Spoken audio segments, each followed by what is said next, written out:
Bismillahirrahmanirrahim. Assalamualaikum warahmatullahi wabarakatuh.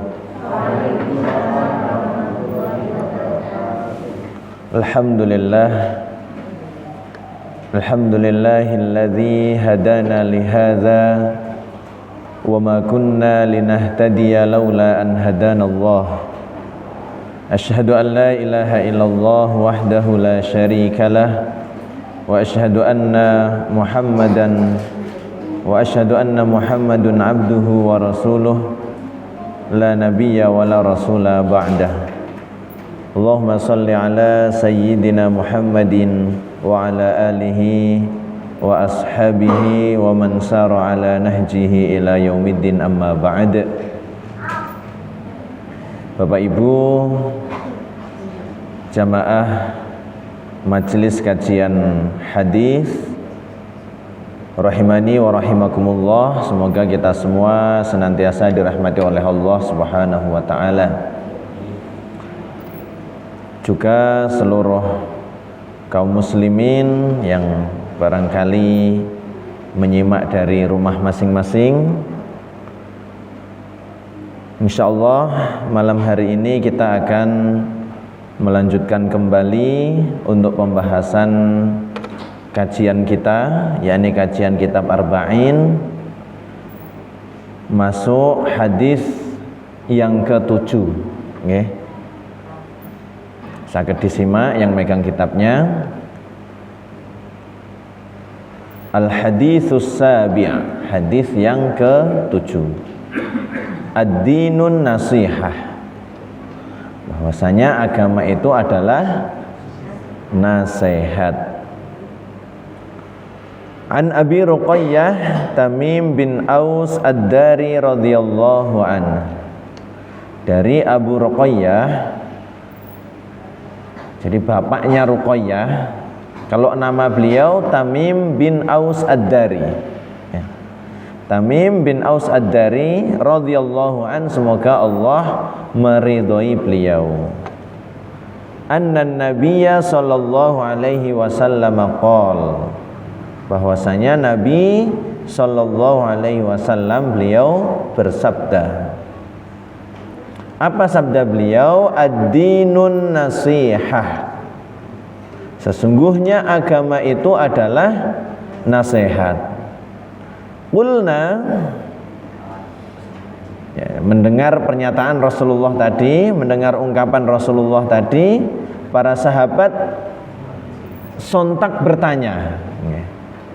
Qulna, kami bertanya, liman, bagi siapa, untuk siapa wahai Rasulullah? Qala, maka Rasulullah menjawab, lillahi wali kitabihi wali rasulihi wali a'immatil muslimina wa ammatihim, yaitu untuk Allah, untuk kitabnya, untuk rasulnya, untuk imam-imam, yakni para pemimpin umat kaum muslimin, wa ammatihim, dan orang-orang awam, umat Islam secara umumnya. Rawahu Muslim, hadis ini diriwayatkan Imam Muslim di kitab beliau Sahih Muslim, di pembahasan tentang Kitabul Iman, bab pembahasan seputar iman, nomor 55. Kemudian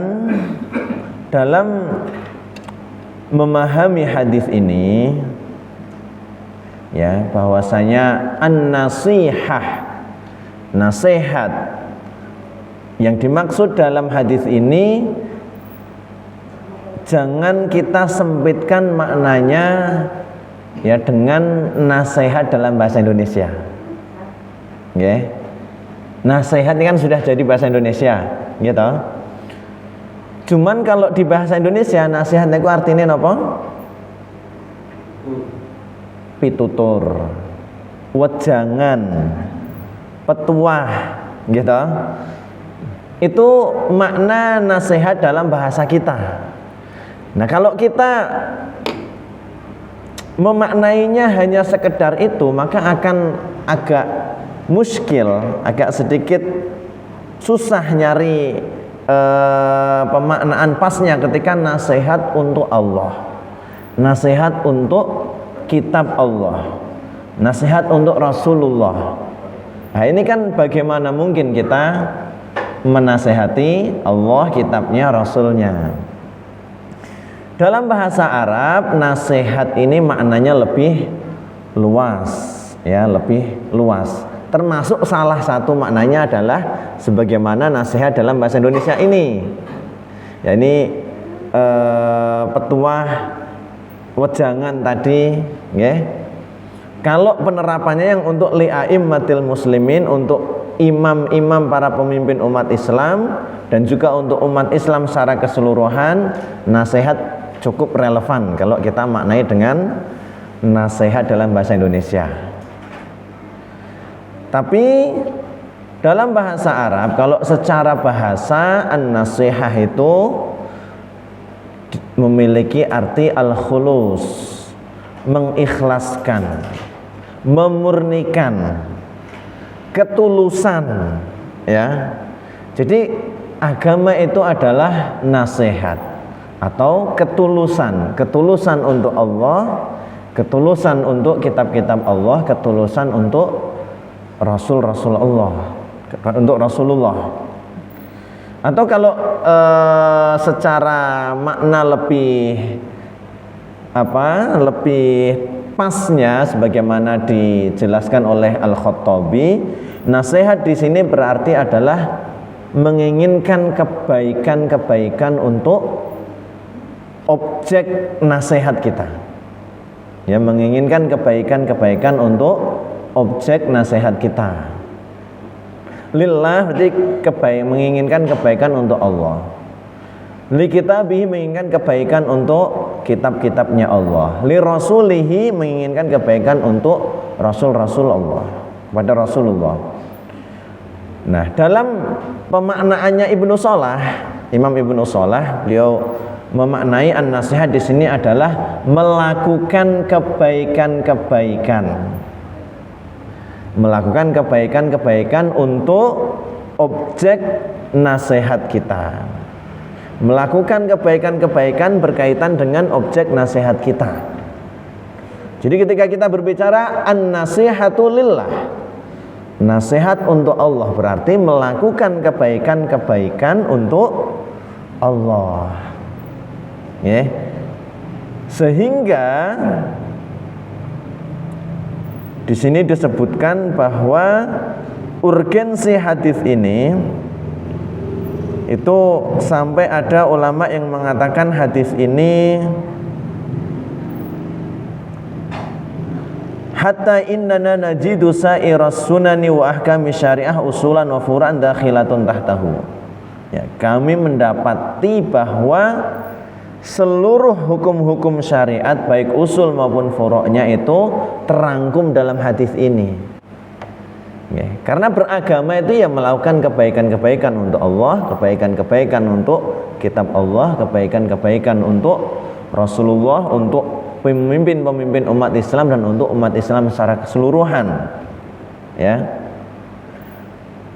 Bahkan dengan satu poin melakukan kebaikan untuk kitab Allah itu sudah mewakili kita mengamalkan syariat ini, agama ini secara keseluruhannya.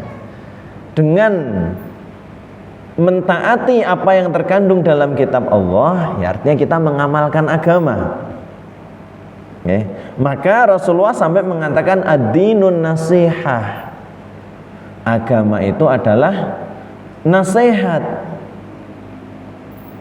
Mengamalkan agama dengan segala ragam pengamalannya yang begitu banyak.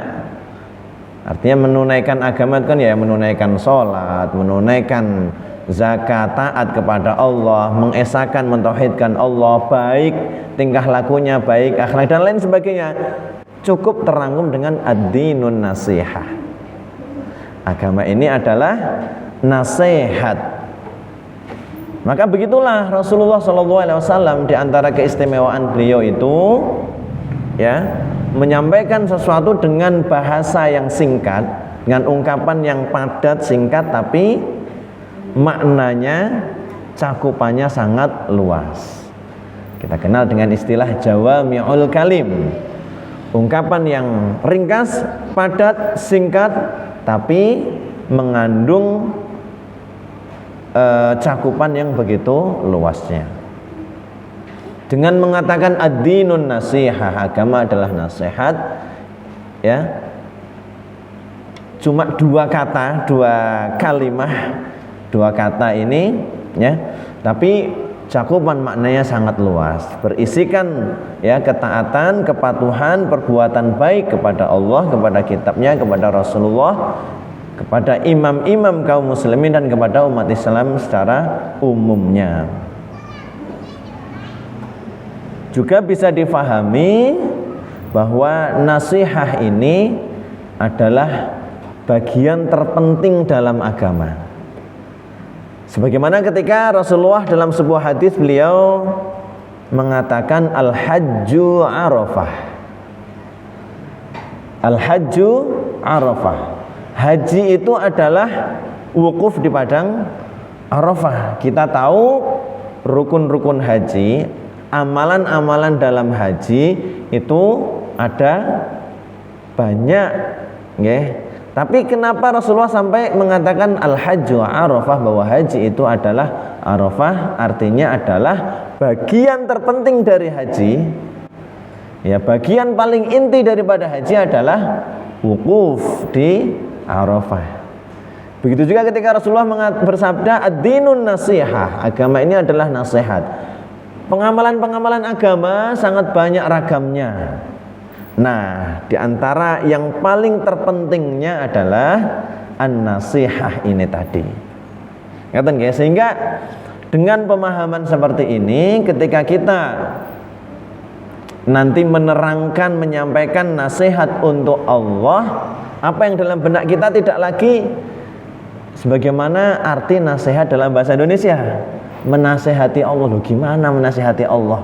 Siapa kita? Nasihat untuk Allah artinya adalah melakukan kebaikan-kebaikan untuk Allah, melakukan kebaikan yang berkaitan dengan Allah Subhanahu wa taala. Baru kemudian di sini kami sampaikan ya, pelajaran-pelajaran dalam hadis ini, an-nasihatu lillah, nasihat untuk Allah, ketulusan untuk Allah, melakukan kebaikan-kebaikan untuk Allah, itu terimplementasikan, tertunaikan dengan wa takunu bil imani billahi ta'ala. Ya, nasihat untuk Allah itu, ketulusan untuk Allah itu terwujudkan dengan beriman kepada Allah, meyakini, membenarkan, wa nafyus syarik anhu, dan menafikan, meniadakan syarik. Syarik niku sekutu-sekutu, ya, tandingan-tandingan. Itu semua kita nafikan, kita hilangkan dari Allah Subhanahu wa taala. Enggak ada sekutu, hanya Allah semata. Mentauhidkan Allah. Wa tarkul ilhad fi sifatihi, dan tidak mengingkari sifat-sifatnya sebagaimana yang Allah kabarkan dari sifat-sifatnya, ya, yang termuat dalam hadis, dalam ayat-ayat Al-Qur'an. Ya jangan sampai kita ingkari. Wa wasfihi bi sifatil kamal wal jalali kulliha, dan mensifati Allah dengan sifat-sifat kesempurnaan dan keagungan. Wa tanzihihi subhanahu wa ta'ala min jami'in naqais, dan mensucikan Allah dari segala macam kekurangan-kekurangan. Allah maha sempurna, enggak punya kekurangan. Ya, Allah itu enggak punya kekurangan. Kita makhluk hamba banyak sekali kekurangan-kekurangan kita. Ya. Tidak ada kesempurnaan dalam diri kita. Tapi kalau Allah maha sempurna, tidak ada an-naqais, kekurangan-kekurangan. Wal ikhlas fi ibadatih. Juga nasihat untuk Allah terwujud dalam keikhlasan dalam beribadah kepadanya. Ikhlas itu artinya maksud kita hanya Allah semata dalam kita melakukan ibadah-ibadah.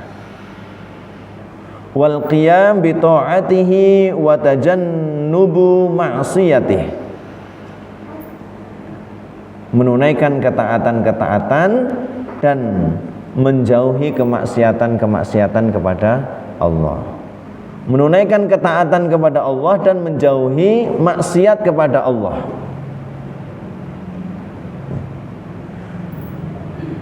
Wal hubbu wal bughdu fih. Termasuk bentuk implementasi atau penunaian nasihat untuk Allah adalah kita mencintai dan membenci alasannya karena Allah. Kalau kemudian kita mencintai sesuatu, kita mencintai seseorang, itu adalah karena Allah. Alasannya adalah Allah. Kalau kemudian kita membenci sesuatu, membenci seseorang, pertimbangannya alasannya juga karena Allah Subhanahu wa ta'ala. Wa muwalatun man ata'ahu wa mu'adatun man asahu. Muwalah niku al-wala. Wala niku pernah dengar istilah al-wala wal bara'. Loyalitas. Keberpihakan. Nggih, bahasa yang lebih gampangnya. Keberpihakan kita, loyalitas kita itu kita berikan kepada man ata'ahu, orang-orang yang taat kepada Allah. Wa mu'adatun dan permusuhan kita, mu'adah, adawah, atau ya lawan katanya keberpihakan niku napa to?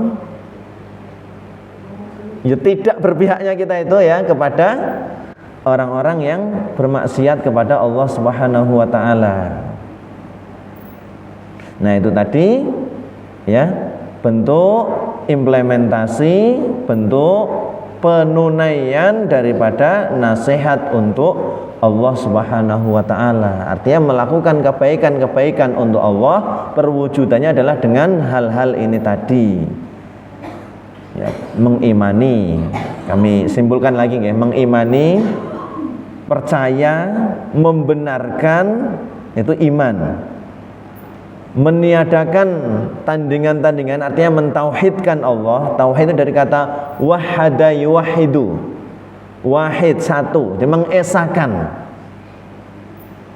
Wa tarkul ilhad fi sifatihi, tidak mengingkari sifat-sifat Allah dan mensifati Allah dengan sifat-sifat kesempurnaan dan keagungan, mensucikan dari segala macam kekurangan, ikhlas dalam beribadah kepada Allah, dalam segala ibadah hanya karena Allah semata, menunaikan ketaatan dan menjauhi, meninggalkan, menghindari kemaksiatan, mencintai dan membenci alasannya karena Allah, wa muwalatu man ata'ahu wa mu'adatu man asahu. Loyalitas keberpihakan kita berikan kepada orang-orang yang taat, patuh, takwa kepada Allah Subhanahu wa ta'ala. Jadi kalau kita cinta, termasuk mungkin cinta kepada pasangan kita, itu alasannya adalah karena di dalam diri pasangan kita ada hal-hal yang diridhoi, dicintai oleh Allah Subhanahu wa ta'ala. Misal akhirnya kemudian membenci, itu juga alasannya harus Allah Subhanahu wa ta'ala. Kita membenci seseorang karena orang tersebut ya mungkin kalau kita mencintai orang itu akan menyebabkan kemurkaan Allah Subhanahu wa ta'ala. Akhirnya kita kemudian memutuskan membenci orang itu. Karena keridhaan Allah ada di dalam kita benci orang tersebut. Ya.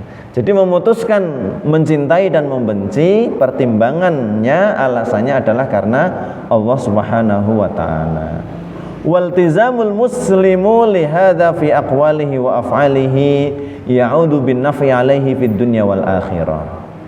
Kalau seorang muslim iltizam, artinya memegang erat-erat hal-hal ini tadi, menunaikan hal-hal ini tadi, fi aqwalihi wa af'alihi, dalam ucapannya dan tindakannya, ya'udu bin naf'i alaih, maka kemanfaatannya itu akan kembali kepadanya. Manfaatnya akan balik ke diri kita, ke hamba itu sendiri, ya, fid dunya wal akhirah, baik kemanfaatan di dunia maupun akhirat. Li'annahu subhanahu wa ta'ala ghaniyun an nushin nasihin, karena Allah Subhanahu wa ta'ala itu ghaniyun, maha kaya, enggak butuh. Kalau ada kemudian hamba kok tidak mau taat, tidak mau patuh, bangkang, balelo kalau bahasa Jawanya, itu Allah enggak rugi apa-apa. Allah enggak rugi apa-apa. Kerugian, kemudorotannya akan kembali kepada dia sendiri. Begitu juga ketika kita patuh, taat, manut sama Allah, ya, nanti manfaatnya akan balik kepada kita sendiri. Dalam surat Al-Hijr itu, in ahsantum ahsantum li anfusikum wa in asatum falaha. Itu firman Allah. Kalau kalian melakukan kebaikan, kalian itu melakukan kebaikan untuk diri kalian sendiri. Wa in asatum, kalau kalian melakukan yang buruk-buruk, ya kalian itu sedang melakukan keburukan untuk diri kalian sendiri. Enggak memudoroti Allah sama sekali. Ada seorang hamba melakukan keburukan itu enggak merugikan, enggak memudoroti Allah sama sekali. Mudorotnya akan balik ke diri dia sendiri. An-nasihatu li kitabillah. Tadi ada 5 hal yang disebutkan dalam hadis. Allah, kitabnya, rasulnya, pemimpin-pemimpin umat Islam, dan umat Islam secara umum. Dan yang kedua, an-nasihatu li kitabillah, nasihat untuk kitab Allah. Wa takunu, yaitu terwujudkan, terimplementasikan, tertunaikan bil imani bil kutubis samawiyah al-munazzalah kulluha min indillahi ta'ala,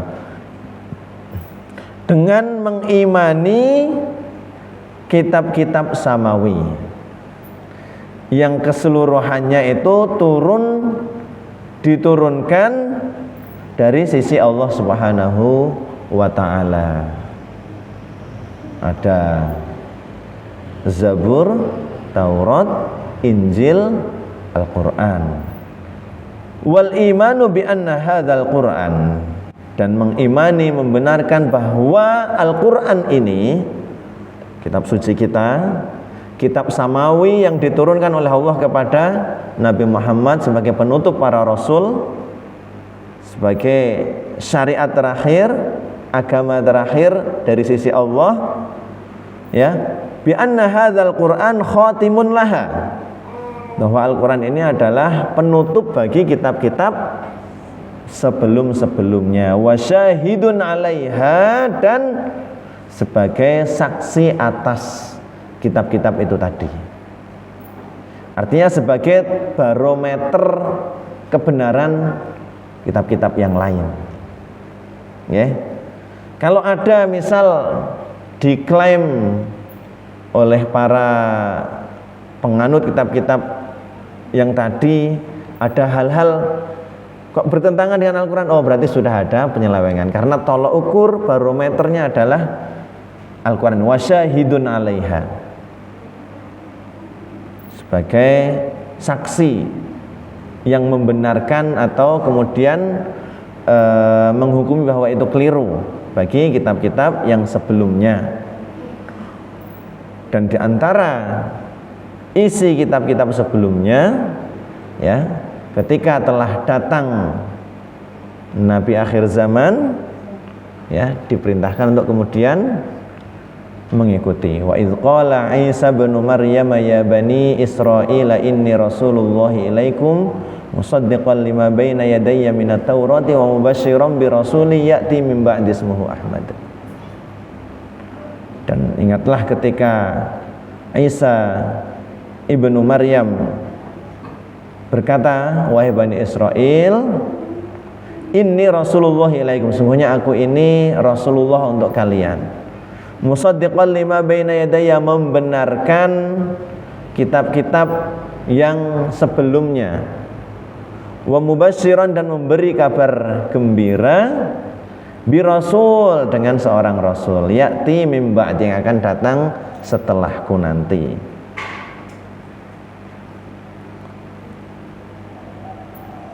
Wa huwa kalamullah ta'ala al-mu'jiz, dan bahwasanya Al-Qur'an ini adalah kalamullah, firman Allah, al-mu'jiz, yang ada nilai mu'jizatnya. Mu'jiz kalau secara bahasa yang melemahkan, ya, melemahkan. Artinya dulu ketika Al-Qur'an ini turun, itu di satu lingkungan sosiokultur masyarakat Arab yang berbangga-bangga dengan kemampuan sastranya, ya, kemampuan sastra, kemudian gaya bahasa yang indah, kefasihan dan lain sebagainya. Ketika turun Al-Qur'an, ya, secara fitrah dasarnya orang-orang Jazirah Arab saat itu terkagum-kagum dengan bahasa Al-Qur'an ini. Sementara Rasulullah Muhammad sallallahu alaihi wasallam, ya, atas hikmah dari Allah, sebelumnya itu adalah orang yang sudah dikenal di masyarakat ummi, nggak bisa baca, nggak bisa nulis, kemudian menyampaikan perkataan-perkataan dengan gaya bahasa yang bahkan ahli sastra saat itu juga terkagum-kagum, terheran-heran akan keindahannya. Nggak mungkin kalau Muhammad buat kata-kata ini, ngarang katanya, ya. Al-mu'jiz, melemahkan, sehingga orang-orang pemuka-pemuka sastra Arab saat itu nggak mampu untuk membuat yang semisal dengan Al-Qur'an. Ditantang oleh Allah, qul in kuntum fi raibim mimma nazzalna ala abdina fa'tu bi suratin min mithlih. Ya, kalau kamu ragu akan apa yang kami turunkan kepada hamba kami ini, fa'tu bi suratin, coba datangkan dengan yang semisalnya itu satu surat saja. Wad'u syuhada'akum, kalau sendiri nggak bisa, ajaklah itu teman-temanmu yang lain, ya. Ternyata nggak bisa. Wad'u syuhada'akum min dunillahi, di ayat berikutnya, fa illam taf'alu wa lan taf'alu, kalau kamu nggak bisa melakukannya dan nggak mungkin bisa melakukannya, ya, artinya nggak ada yang bisa menandingi al-mu'jiz, yang mengandung nilai mu'jizat. Hafidhahu fi sudur wa sutur, kemudian Allah menjaga Al-Qur'an ini, menjaga keaslian, keorisinilan Al-Qur'an ini, ya, sebagaimana yang telah Allah jamin, Allah garansikan, inna nahnu nazzalna dzikra wa inna lahu lahafizun. Sesungguhnya kamilah yang menurunkan az-dzikra ini, Al-Qur'an ini, wa inna lahu lahafizun, dan sesungguhnya kami pula lah yang pasti akan menjaganya. Jadi Allah telah menjamin, menggaransi keaslian, kemurnian, keorisinilan Al-Qur'an ini akan terjaga sampai hari kiamat nanti. Yang kemudian sabab musababnya, artinya ya Allah menjamin, cuman dalam teknisnya, ya, dalam sunnatullahnya, Allah sebagai bentuk penjagaan ini, fis sudur was sutur, ya. Terrealisasikan dengan tersimpannya Al-Quran di dalam dada. Dalam dada siapa? Ya di antara hamba-hamba yang Allah pilih untuk dititipi Al-Quran di dalam dada mereka, para penghafal Al-Quran yang benar-benar, ya, yang benar-benar hafal dan komitmen menjaganya. Itu dipilih oleh Allah Subhanahu wa taala. Juga kemudian wasutur di dalam tulisan. Artinya saat ini Al-Quran tertulis di dalam mushaf, ya. Itu juga realisasi bahwa Allah menjanjikan Al-Quran ini akan terjaga. Dengan tertulisnya Al-Quran di dalam mushaf, kemudian tersimpannya Al-Quran di dalam dada para penghafal Al-Quran, yang Masya Allah sejak awal Al-Quran diturunkan sampai kemudian zaman saat ini, di setiap fase masanya, zamannya, di setiap generasinya selalu ada penghafal Al-Quran. Di perjalanan usia umat ini belum pernah kemudian di suatu zaman umat ini kekosongan, kosong dari para penghafal Al-Quran, itu nggak pernah, selalu ada. Karena ini memang, ya, janji Allah. Allah menggaransi, menjamin akan menjaga keaslian Al-Quran ini. Teknisnya, ya Allah menitipkan Al-Quran di dalam dada hamba-hamba yang dipilihnya itu tadi.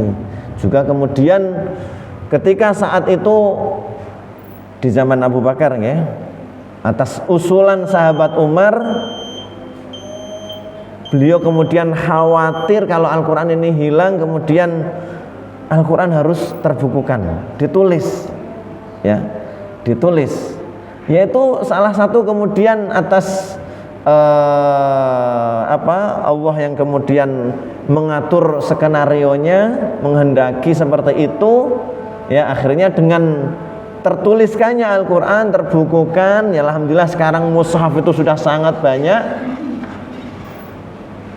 menjadi salah satu wasilah terrealisasikannya janji Allah. Karena janji Allah nggak mungkin nggak terrealisasi, ya. Sampai saat ini dan insya Allah sampai hari kiamat nanti nggak akan ada yang bisa memalsukan, kemudian mengubah Al-Quran sedikit pun, seharokat pun. Ada mungkin di antara musuh Islam mencoba mau mengganti satu kata, bahkan satu harokat, terdeteksi, terketahui. Begitu beredar di masyarakat, misalnya, nanti didapati ini kok gini ya, ternyata nggak sesuai dengan adanya ribuan para penghafal Al-Quran. Ayat-ayat Al-Quran tersimpan dalam dada mereka. Kemudian nanti ya mushaf-mushaf yang lain, ya. Sehingga saat ini para penerbit percetakan yang nyetak mushaf itu memang benar-benar hati-hati, harus benar-benar ada pengecekan sebelum diedarkan. Nanti kalau ada kekeliruan, mohon untuk kemudian disampaikan agar tidak beredar di tengah masyarakat. Sampai saat ini masih terjaga keaslian Al-Quran dan sampai hari kiamat nanti, karena itu janji Allah. Janji Allah, garansi Allah pasti terrealisasi. Maka ketika kita atau mungkin anak-anak kita arahkan untuk menghafal Al-Quran, motivasinya ini, okay? Motivasi utamanya adalah agar kamu itu termasuk nanti di antara yang dipilih oleh Allah, dititipkan Al-Quran di dalam dadamu. Jangan kemudian motivasi-motivasi yang lain biarlah ngikut bonus saja. Tapi tujuan kita adalah kita ingin termasuk di antara yang Allah pilih. Karena kalaupun kita enggak mau ngambil kesempatan itu, Allah pasti akan milih yang lain juga. Pasti akan ada. Enggak akan mungkin umat ini kekosongan dari kehabisan, kosong, enggak ada penghafal Al-Quran sama sekali. Nah, tinggal kita mau berjuang untuk termasuk apa tidak. Kalau kita kemudian memang belum, ya kita arahkan di antara salah satu anak-anak kita dan yang lainnya. Sudah masuk waktu Isya, kita sampai di sini terlebih dahulu. Nggih, an-nasihatu li kitabillah. Nasihat untuk kitab Allah. Ketulusan untuk kitab Allah. Nggih. Nanti insya Allah di pembahasan berikutnya akan ada rincian-rinciannya. Penunaiannya seperti apa? Dengan membacanya dan menghafalnya. Kemudian membaca secara tartil sesuai bacaan asli ketika Al-Quran itu turun. Maka kita harus berupaya belajar begitu, karena Al-Quran turun sudah dengan cara baca khususnya itu. Ya kalau kita keliru karena memang belum bisa dan terus berupaya belajar, ya nggak apa-apa. Tapi keliru-keliru dan nggak mau belajar, nah ini problem. Atau sudah tahu yang benar, sengaja membaca dengan cara lain yang keliru, wah itu yang paling bahaya.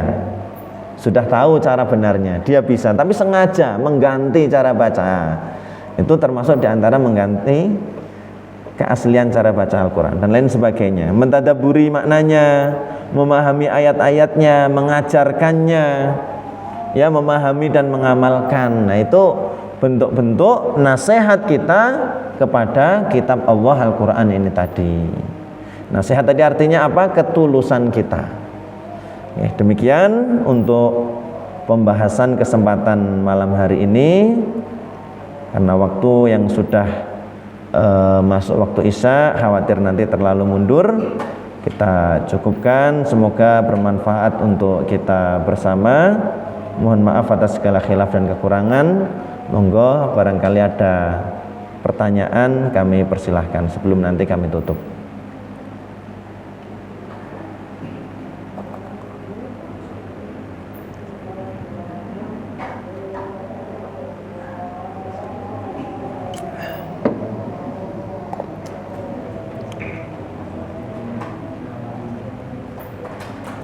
Cekap nggih, insyaallah kita tutup dengan bersama-sama membaca hamdalah dan doa kafaratul majlis.